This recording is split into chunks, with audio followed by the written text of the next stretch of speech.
নমস্কার, আজকে আমি বানাচ্ছি আলু চিংড়ির দম। তার জন্য কি কি উপকরণ লাগবে: চিংড়ি মাছ নুন হলুদ মাখানো, ফ্যাটানো টক দই,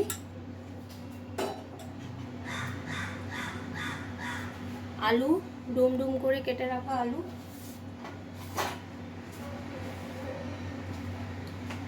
টমেটো কাঁচা লঙ্কা বাটা, পেঁয়াজ আদা রসুন বাটা। প্রথমে কড়াইতে তেল দিয়ে চিংড়ি মাছটা ভেজে নেব।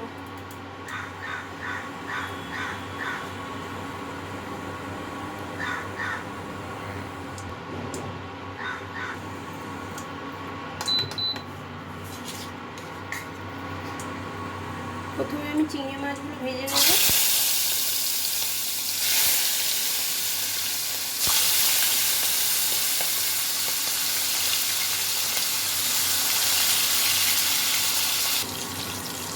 চিংড়ি মাছগুলো আমার সব ভাজা হয়ে গেছে। এবার এই তেলের মধ্যে আমি একটা তেজপাতা, গোটা জিরে ফোড়ন দিয়ে দিলাম। তেজপাতা আর গোটা জিরে ফোড়ন দিয়েছি।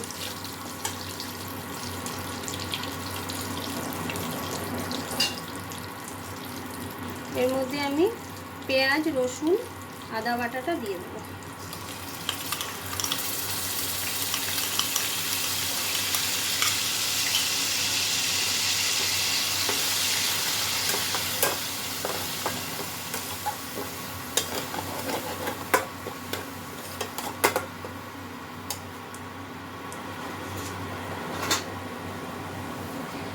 এটা ভালো মতন মশলাটাকে ভাজতে হবে, ঢাকা দিয়ে ভেজে নিচ্ছি। পেঁয়াজ আদা আর রসুনটা ভাজা হয়ে গেছে। এবার আমি এর মধ্যে টমেটো আর লঙ্কা, দুটো লঙ্কা পিষে নিয়েছিলাম, ওটা দিয়ে দিচ্ছি।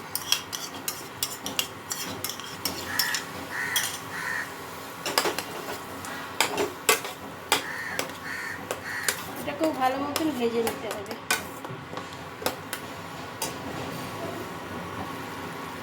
টমেটোটাও ভাজা হয়ে গেছে। এর মধ্যে আমি একটু ঘি মিশিয়ে দিচ্ছি।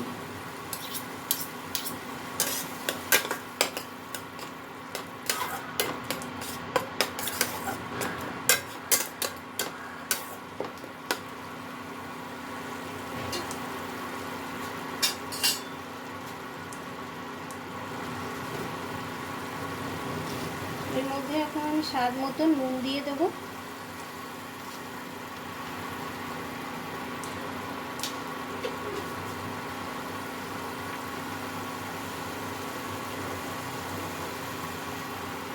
হলুদ দিয়ে দেব।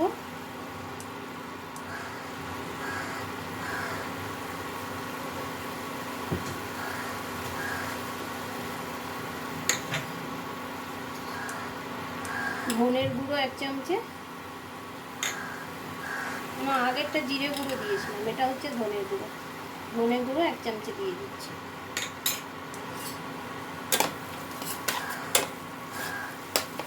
এবার এটাকে ভালো মতো মশলাটা আমি কষিয়ে নেব।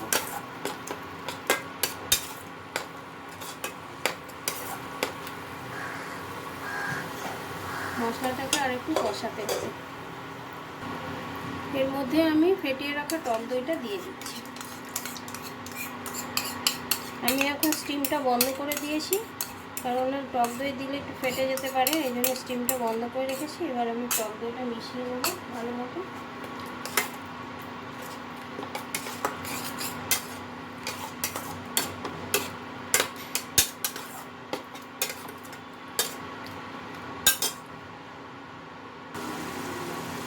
পুরো মশলাটা আমার ভাজা হয়ে গেছে।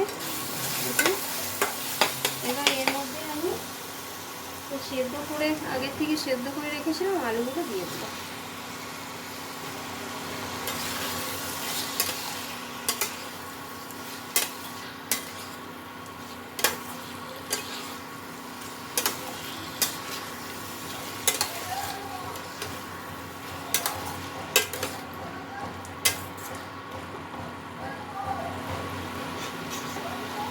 এটা আরেকটু কষিয়ে নেব।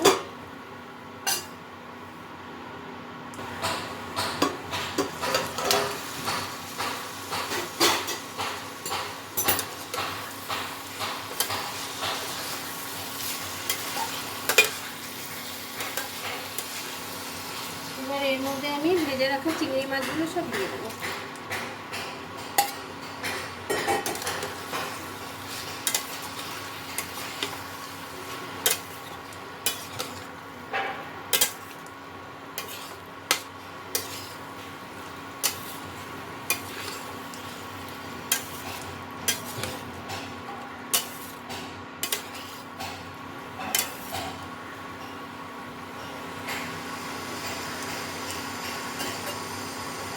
এবার আরেকটু কষিয়ে নেব ঢাকা দিয়ে।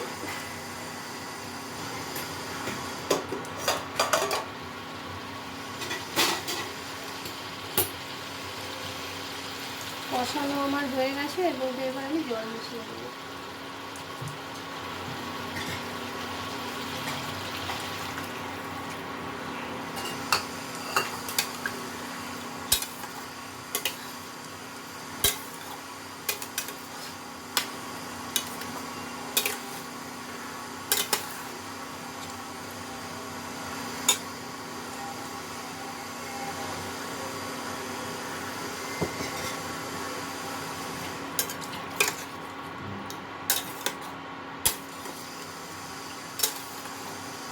আমি 1.5 বাটি মতন জল দিয়ে দিলাম।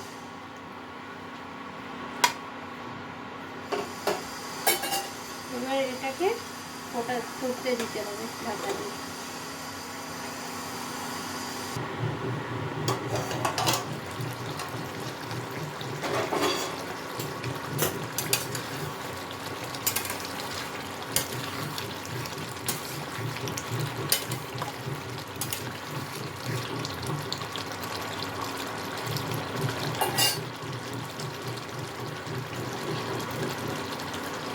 ঝোলটা অনেকটাই শুকিয়ে এসছে, এর মধ্যে আমি একটু সামান্য গোলমরিচের গুঁড়ো দিয়ে দেবো।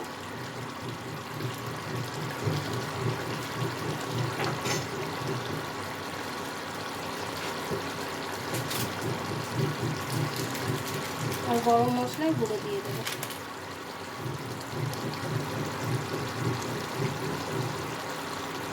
ব্যাস।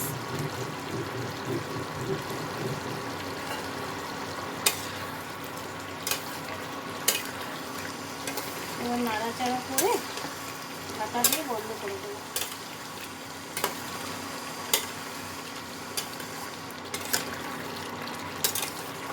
পুরো রান্নাটা কমপ্লিট।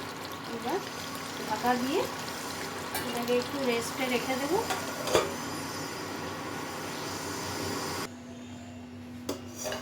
এবার এখন আমি এটাকে সার্ভ করে নেবো।